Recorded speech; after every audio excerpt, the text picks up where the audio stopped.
Hi, my name's Jamie Pitchforth and I am Head of Strategic Business at Juniper Networks here in the UK. I'm delighted to have Neil Holden, the Chief Information Officer from Halfords with me today. Hi, Jamie.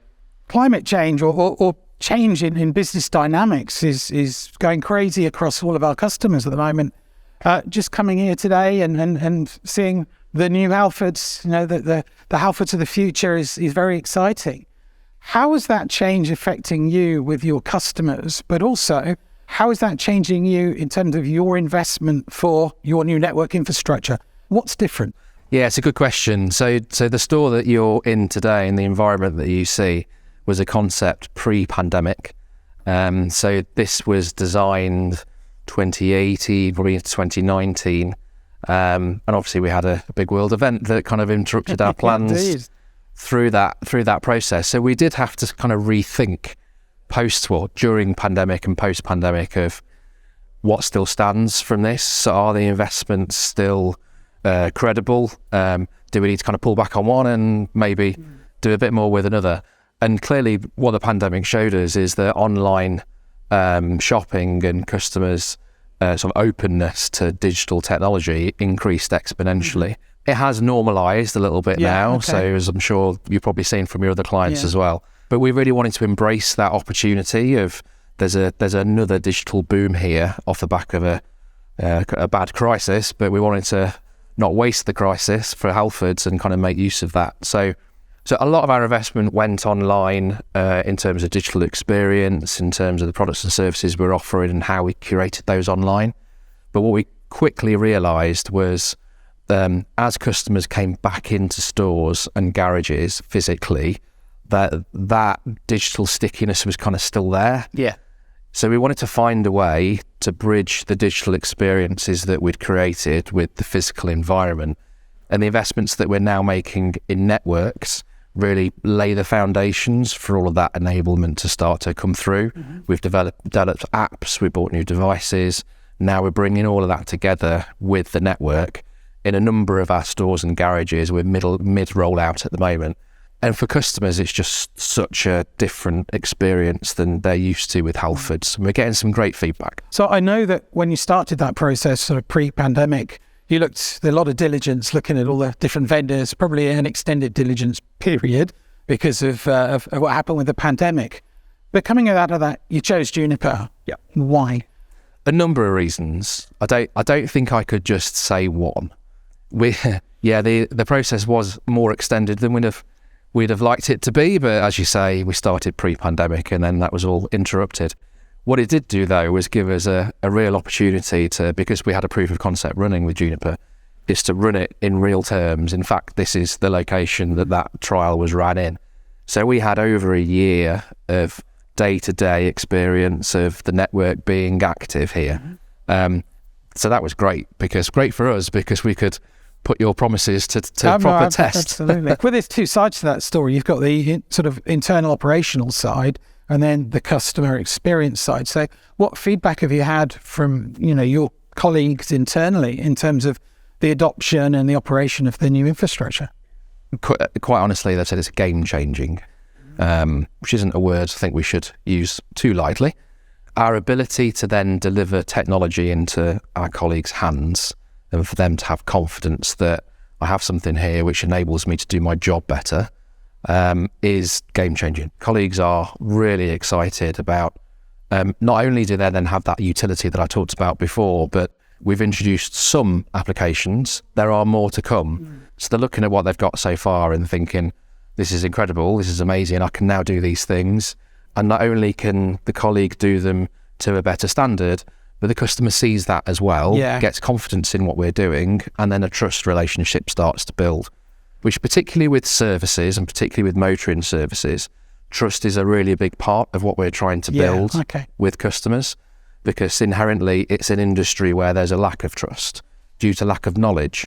So if we can get that consistency in information through devices and the applications and the network we now have, that's a real game changer. And how about on the customer side? I mean, obviously it's relatively early doors in terms of delivering new customer services, but how do you see that evolving and how do you see the customer experience changing in terms of digital engagement over the next 2, 3, 4 years? It's a huge part of our strategy. We've talked publicly about this before in terms of our digital transformation and the journey that we've been on.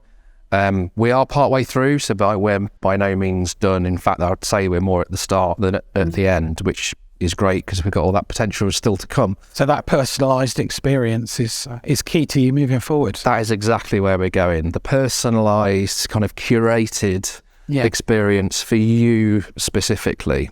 Our loyalty club, the industry first loyalty club, gives us a great platform to also talk to our VIP clients about our VIP customers, about the specific needs that they have. And that personalisation is really something I think Halfords customers will greatly benefit from. Again, in an industry where that is just been lacking in the past. So in terms of the crystal ball, what does the future look like? From your perspective, what are the kind of key priorities where you think or you understand that this technology is really going to make a difference to the organisation as a whole? What would be your sort of number one priority you want to achieve? So a big objective for us as a business is to connect all of our assets across our full estate, whether that be the 390-ish retail stores, the over 600 garages, the over 700 vans, whether that be B2B or B2C. So if you translate that into real terms, in this town that we're in today, we have a retail store, we have a garage, and we have vans which service this area. The network is a cornerstone part of the connectivity of each of those assets and how we communicate between those assets in terms of the jobs that we have to do, the customers that we have to serve, and the way that customers enter into our ecosystem and then can see all of the breadth and depth of our products and services and can access them seamlessly and with one identity, and we talk to you across all of that plethora of services as you as an individual. I get quite excited about this because it's the real it's the real kind of skill of Halfords, and the reason we're a market leader is that if we can really make all of that work, which we are, and we're starting to do that, I think the future is incredibly exciting. So if you had a message for the other CIOs that are about to go on their journey, about to evaluate the market, what would be the key message that you would tell them, having gone through that process yourself? As any CIO would say, and I do talk to many of my peers, it's really, really key to understand your business, and not just from a technical point of view, what it is you think you need. Yes, we had out-of-date hardware, and yes, they just needed to be replaced. But if that was our only requirement that we went to market with, well, pick anyone sort of thing. Yeah, no, absolutely. We really need to understand our business and the direction of the business. And that's obviously unique and specific to whichever business that you're operating in. What I would say is to be very open, work with partners as we did with Connected ID, work with the vendor themselves as well, because I know some organisations tend to want to do one or the other. I'm not sure that works particularly well. I think having a transparency about this is what we're here to do, this is what our business is about, these are our specific requirements, and clearly commercially there'll be specifics around that as well. But transparency, openness, and then drive it as hard as you can. No, absolutely. Maybe not trial it for over a year, unless you really need to. Absolutely. But the foundational pieces are in play. The future looks very bright for Halfords, very exciting.